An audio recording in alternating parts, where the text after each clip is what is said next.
This is a tutorial on the new Pogate clip. This trick requires you to not already have blue rupee text, so if you have that, for whatever reason, since your last save warp, you'll probably need to save warp at the beginning of Arbiters to get rid of that. So once you're finished watching the Pogate closing cutscene, you can roll over to these pots over here, and in the corner, pick up this one. It's possible and slightly faster to pick it up with the boomerang, but it runs the slight risk of breaking the pot against the wall. So once you pick up the pot, you're running towards the stairs, and you're kind of aiming towards the center of the stairs here. And as you run up the stairs, you want to center your camera to be kind of aligned with the wall, because our goal is to have the angle be facing exactly 0 at the end of this.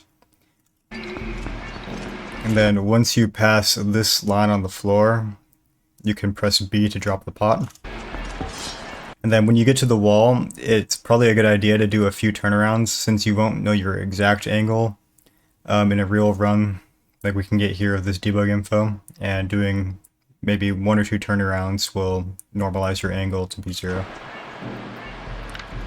So once you do that, we are trying to angle buffer 3 frames to the left. So you go into first person, and then you open the item wheel, and then hold left, and then 3 frames later you reopen the item wheel after closing it. And the angle that we want is 1536. And a good way to tell if you got the angle correctly or not is kind of looking at where these 2 torches are in the background relative to this item wheel overlay. Obviously, you're not going to be standing in the same exact spot left-right on the gate. You kind of want to try and get into the same spot left-right so that your cues are the same, but it's good to use a far-away cue like the torches so that they won't move around as much relative to where you're standing. So once you get this 1536 angle, you want to do a backflip into the gate, and then 2 targeted slashes. It's important to let the first targeted slash finish completely before you start the second one in order to get the correct position. And if you do all of that right, you should see this Z position. And then once we get that, we're buffering back to 0. And it's okay if you miss it, you can just go back and forth until you see the original 0 angle again. And again, you can look at those torches to see if you got that. After that, we're going to throw the boomerang to pick up this pot. And then go into first person, look all the way down, and then we're going to do 2 C up plus A cancels. So you hold the C stick up, and then press A twice. And that should get you this Y angle of 5625. Once you have that, you can hold your boomerang button to drop the pot, and then you want to exit the boomerang aiming mode by hitting A.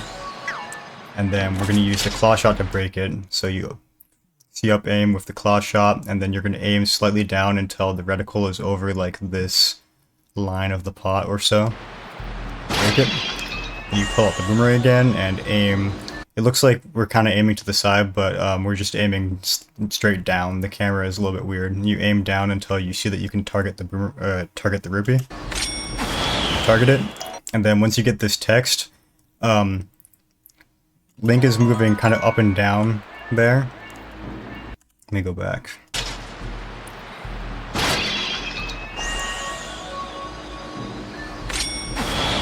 You can see that Link is popping up and down. You're good to hit A whenever Link is on the down part of the up-down. And at least on English, you can just kind of mash A, and there's like a pretty big window, like 4 frames or so, where he'll be on the down part of that animation as soon as the rupee text is ready to clear. So on English at least, you can just hold up and press A. On other languages, the timing might be different, so you would just press A when he is on the lower part of that animation. And then that's it, you're through the gate.